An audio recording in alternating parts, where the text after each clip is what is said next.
এই চ্যানেলে সম্প্রচারিত সকল খবরই সচেতনতামূলক এবং শিক্ষণীয়, কোনো কিছুই প্রভাবিত নয়। আজ 21শে সেপ্টেম্বর AIKS, AIAWU, CITU রাজ্য কমিটির পক্ষ থেকে একত্রিত হয়ে একটি মিছিলের আয়োজন করা হয়, যার স্থান হয় কলেজটির থেকে শ্যামবাজার পাঁচমাথা মোড় পর্যন্ত। সেখানে গিয়ে কর্মসূচি শেষ হয়। এই মিছিলে উপস্থিত ছিলেন শ্রমিক, কৃষক ও ক্ষেত মজুরেরা। আজকের মিছিলের মূল দাবি হয় আরজিকর হাসপাতালে কর্মরত মহিলা চিকিৎসকের ধর্ষণ ও খুনের দ্রুত বিচার ও সকল অপরাধীদের দৃষ্টিমূলক শাস্তি চাই। স্বাস্থ্য দপ্তরের দুর্নীতি, খুন, ধর্ষণের ঘটনার জন্য দায়ী স্বাস্থ্যমন্ত্রী ও পুলিশ মন্ত্রী, তাই তাদের অবিলম্বে পদত্যাগ করতে হবে। আরও কি জানালেন তারা, শুনুন।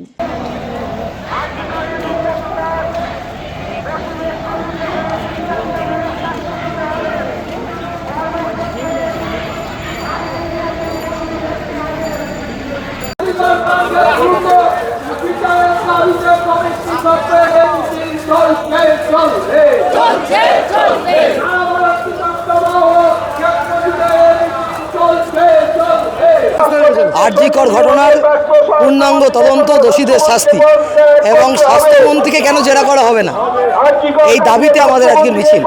আজকে স্বাস্থ্য ভবনে যেখানে মানুষ রাস্তায় নেমেছিল, যেখানে স্বাস্থ্যভবনের ডাক্তাররা অবস্থান বিক্ষোভ ছিল, সেখানে উই ওয়ান্ট জাস্টিস রাস্তায় লেগেছিল কালো পিচ দিয়ে। তার মানে এই সরকার যেভাবে প্রমাণ লোপাট করেছে, এই সরকার এখন আন্দোলন, সংগ্রামটা, প্রতিবাদটাকেও মুছে দিতে চাইছে, কিন্তু পারবে না। বাংলার মানুষ, গোটা দেশের মানুষ যেভাবে প্রতিবাদ করছে, প্রতিবাদকে আলকাতরা দিয়ে মুছে দেওয়া যায় না, প্রতিবাদ চলবে। তিলোত্তমার হত্যাকারী এবং ধর্ষণকারীদের কঠোর দৃষ্টান্তমূলক শাস্তি চাই। দ্বিতীয়ত হচ্ছে এই ঘটনা যারা লোপাট, মানে সমস্ত তথ্য প্রমাণ লোপাট করেছে, তাদের কঠোর শাস্তি।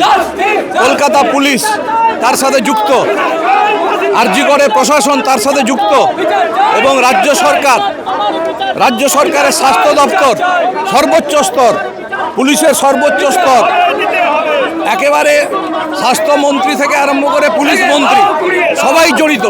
এদের পদত্যাগ এবং কঠোর শাস্তি, এবং গোটা রাজ্যে থ্রেট কালচার, ভয়, ভীতি, সন্ত্রাস, দুর্নীতি সরকারি হাসপাতালগুলোতে বন্ধ করতে হবে।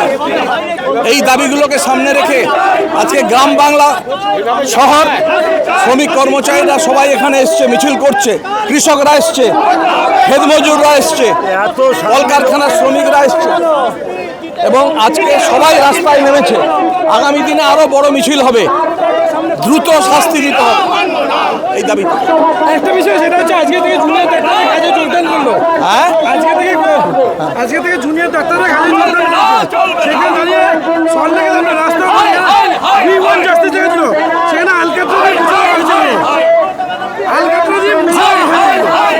আজকে বাংলার মানুষের হৃদয়ে, মানুষের মননে যেভাবে আরজিকরের ঘটনা নিয়ে প্রতিবাদ মানুষ সোচ্চার হয়েছে, আজকে মমতা ব্যানার্জি তা মুছতে পারবে না। আর গুন্ডা বাহিনী গত 13 বছর 14 বছর ধরে রাজ্যে অনেক সন্ত্রাস, এবং তার বিভীষিকা আমরা দেখেছি। মানুষ আর মানবে না। কি নিয়ে মিছিল এটা? কী নিয়ে মিছিল? তো সর্বত্র, গোটা দেশ জুড়ে, দেশের বাইরে, পৃথিবীর অংশে তারা সবাই জানে তিলোত্তমার বিচার এক এবং অন্যতম দাবি। একটা বিষয় সেটা হচ্ছে যে জুনিয়র ডাক্তাররা আজকে কাজে যোগদান করেছেন, এবং সেখানে সল্লেগের রাস্তায়, যেখানে ওরা স্বাস্থ্য ভবনের সামনে করছিল, অবস্থান করছিল, সেখানে উই ওয়ান্ট জাস্টিস রাস্তার উপর লেখা ছিল। সেখানে আজকে আলকাতরা দিয়ে, কালো মোবিল দিয়ে এগুলোকে মুছে দেওয়া হয়েছে। শাসক দল কখনোই তার কোনো বিরোধিতা হোক, এটা ওরা চায় না। যে কারণে ওদের যা ধর্ম সে কাজই করেছে। বিরোধী বক্তব্যকে মুছে দাও, কিন্তু এভাবে মোছা যাবে না। এই যে লাখো মানুষের মিছিল হচ্ছে, শ্রমিক, কৃষক সংগঠিত হয়েছে, শ্রেণীর মানুষ, গরিব থেকে গরিবতর অংশের মানুষ, তারা আজকে এই মিছিল, তারা এই রাস্তায় আজকে সর্বত্র আছে। ওই কালি দিয়ে রাস্তায় লেখা মুছে দিলে হবে না। সকলের মনের মধ্যে লেখা হয়ে গেছে। আমাদের দাবি যত শীঘ্র হবে তত তাড়াতাড়ি সিবিআই যেন এই বিচার করে উপযুক্ত যারা দোষী তাদেরকে যেন দৃষ্টান্তমূলক শাস্তি দেয়। এখনো পর্যন্ত অনেক ঢিলেমি চলছে, অনেকের খোঁজ পাওয়া যাচ্ছে না, অনেককে ধরা যাচ্ছে না, সব লুকিয়ে যাচ্ছে, সবগুলো পাওয়া যাচ্ছে না, সব তথ্য প্রমাণ লোপাট হয়ে যাচ্ছে। এই সমস্ত বিরুদ্ধে কেন শুধু অভয় নয়, শুধুমাত্র অভয় নয়, সারা পশ্চিমবঙ্গ জুড়ে এরকম অভয় দিনের পর দিন প্রতিদিন এরকম লোপাট হয়ে যাচ্ছে। আমরা কিছুদিন আগেও দেখেছি একটি 6-এর মেয়ে খড়িবেড়ি আমতা 2 খড়িবেড়ির 6-এর মেয়েকে এরকম করে পুঁতে দেওয়া হয়েছিল, সেখানে এখনো পর্যন্ত কিছু হয়েছিল। ফলে সমস্ত এই সামনে আপনাদের খড়িবেড়ি আপনারা জানেন একটা 6-এর বাচ্চা মেয়ে তাকে এরকম করে ধর্ষণ করে মাটির তলা পুঁতে দেওয়া হয়েছিল, তারও কি বিচার হয়েছে? অর্থাৎ সারা পশ্চিমবঙ্গ জুড়ে আজকে আমরা এই অভয়দের জন্য আর যেন অভয়কাণ্ড না হয়, আর যেন মায়েদের কোল খালি না হয়, আর যেন কোনো বোন তারা এরকম দশা না হয়, আর যেন দিদির কোনো দশা না হয়, আমরা এর বিচার চাচ্ছি, শীঘ্রই চাচ্ছি। তার জন্যই আমাদের আন্দোলন। আপনার নাম? আমার নাম শ্রাবণী রায়।